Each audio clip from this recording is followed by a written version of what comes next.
Maranello, la plus célèbre des petites communes de l'Émilie-Romagne. Ici, c'est un peu Ferrariland. Des fidèles y accourent du monde entier pour rendre hommage au cheval cabré.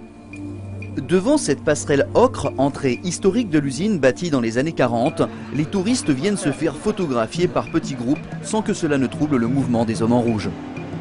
On y guette dans la rue le passage d'un pur sang partant pour son premier galop.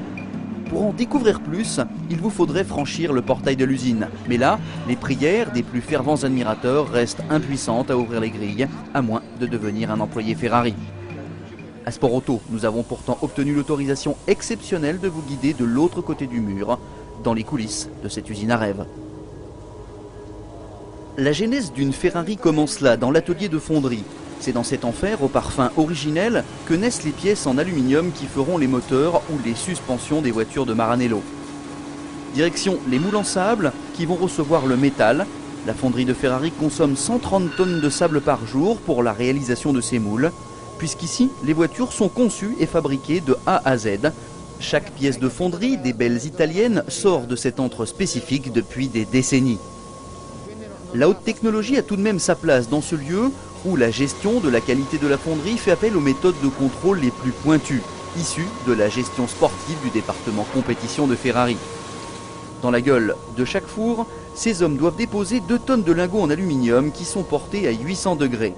Un creuset, installé sur un chariot élévateur, recueille le métal en fusion pour l'acheminer vers les moules en sable qui servent de matrice unique à la constitution du cœur des belles italiennes.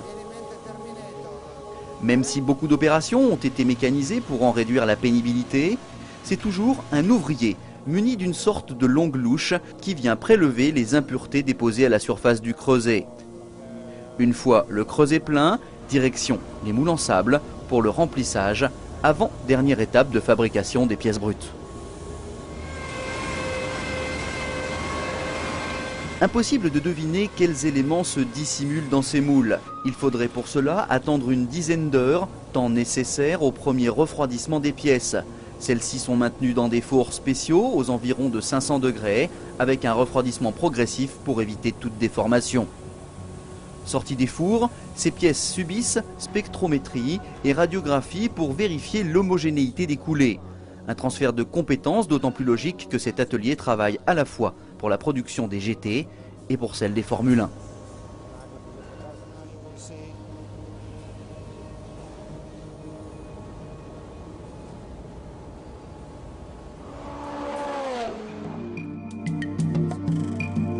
Après démoulage et vérification, les éléments destinés à la production des voitures de route transitent vers le nouvel atelier mécanique de la Scuderia.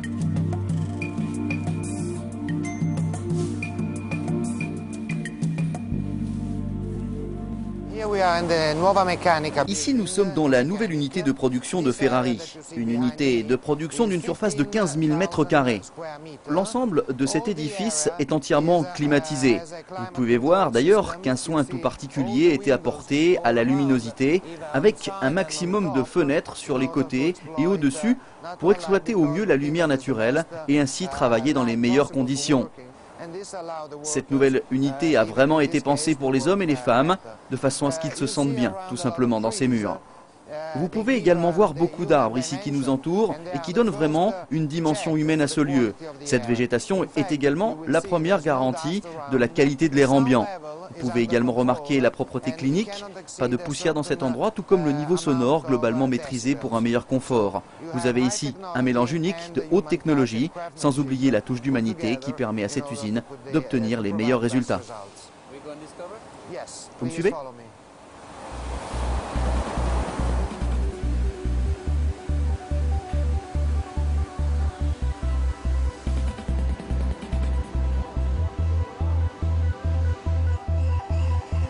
L'ébarbage des blocs des culasses et des vilebrequins est évidemment une activité manuelle qui exige un certain doigté. Un dérapage de quelques millimètres avec la seule main et la pièce est bonne pour la poubelle. L'usinage, les opérations de rectification ou le polissage sont ensuite confiées à des machines-outils numériques de haute précision.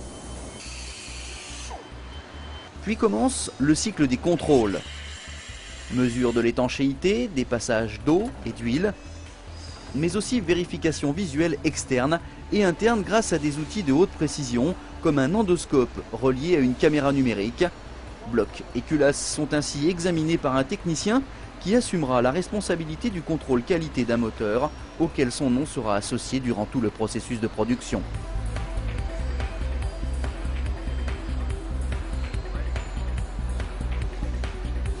La pose des sièges et des guides de soupape sur les culasses constitue l'un des postes les plus spectaculaires de l'atelier.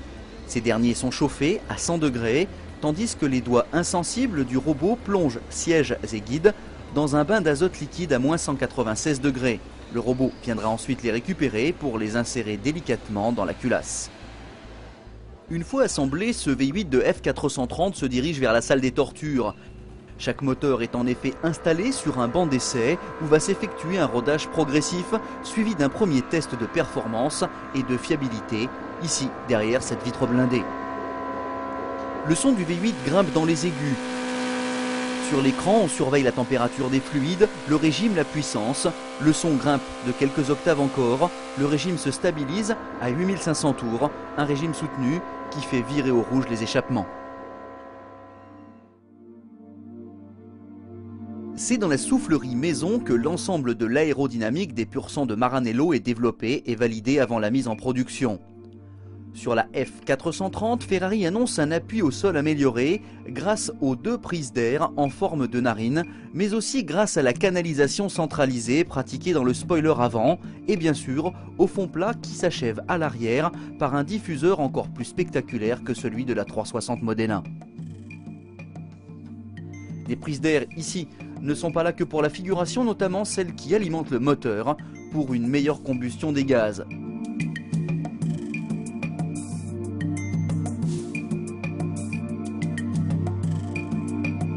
Ces améliorations permettraient à la F430 de bénéficier d'un appui de 280 kg à 300 km/h, ce qui correspondrait à 85 kg de plus qu'avec une Modena.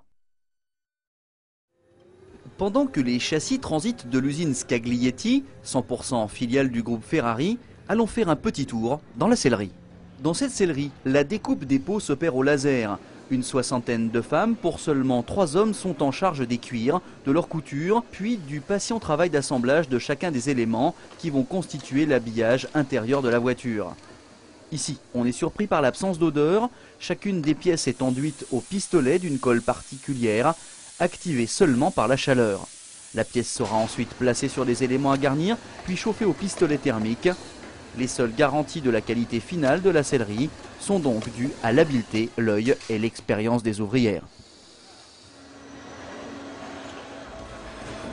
Bon, pour l'instant, la berlinette en question n'est qu'une carcasse vide ou presque. Nous sommes au début de la chaîne d'assemblage et le mécano est en train de se constituer à grands pas.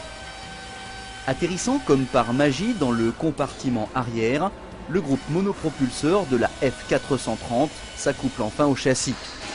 Sur la ligne, réservée au montage des Ferrari V8, les ouvriers disposent d'environ 45 minutes sur chaque poste pour finaliser les opérations dont ils ont la charge. Le châssis va ainsi passer de poste en poste pour s'y voir greffer les différents organes comme les trains avant complets, les trains arrière. On y colle également les pare-brises, les lunettes arrière et l'intérieur s'habille peu à peu de sous-tapis et de ciel de toit.